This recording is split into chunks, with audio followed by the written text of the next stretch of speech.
چگونه درخواست پناهندگی خود را به دولت فرانسه ثبت بسازیم و یا ارسال کنیم؟ متقاضیان عزیز، امیدوار هستم جور صحتمند باشین، در کنار فامیل محترم، دور از گزند روزگار باشین.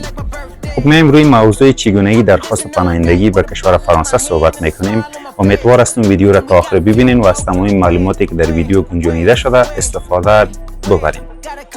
خب در قدم نخست شما باید اسناد خود را تکمیل بسازین. اسناد کاری، اسناد تحصیلی، پاسپورت، تذکره، تمام اسناد را شما باید آماده بسازین. اسناد کاریتان پی دی اف جداگانه باشه، اسناد تحصیلیتان پی دی اف جداگانه باشه، پاسپورتتان پی دی اف جداگانه باشه و همچنین پاسپورت معتبر باشه.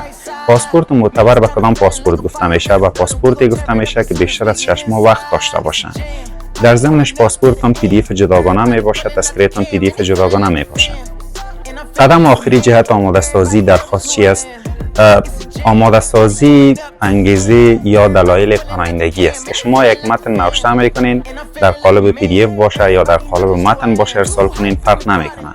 شما در متن تمامی مشکلات یا موضوعات یا انگیزه پناهندگی خود را ذکر میکنین.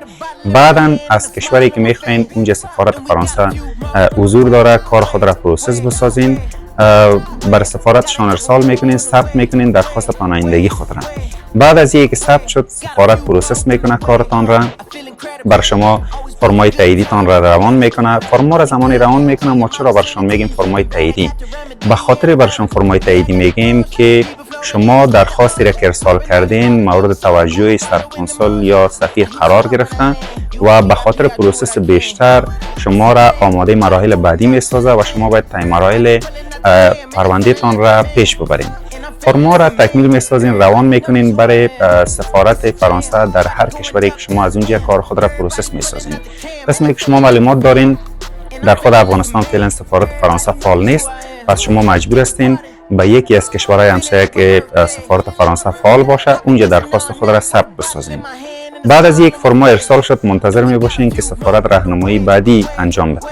اگر اسناد لازم باشه، اسناد بیشتر لازم باشه از شما میخواه، اگر سوالی داشته باشه بر شما ایمیل میکنه، از شما میخواه. در غیر آن بر شما دعوتنامه میده. دعوتنامه به خاطر حضور به اینترویوتان. زمانی که دعوتنامه بر شما میده شما مجبور هستین ویزه کشوری را که سفارت فرانسه اونجا موقعیت داره و اونجا کار خود را پروسس ساختین، هزینه‌اش مربوط برای خود شما میشه، مصارف بود و باش اونجا مربوط برای خود شما میشه. شما ویزه را آماده بسازین، دریافت کنین، وارد شین به همون کشور. بعد از او در تاریخی که برای شما اینترویو داده شما میرین اینترویوتان سپری میکنین. در اینترویو بر شما یک فرم درخواست تعیین نظر بعد از اینترویو داده میشه که اگر درخواست شما رد میشه بعدا میتونین درخواست تعیین نظر برای ما ارسال کنین.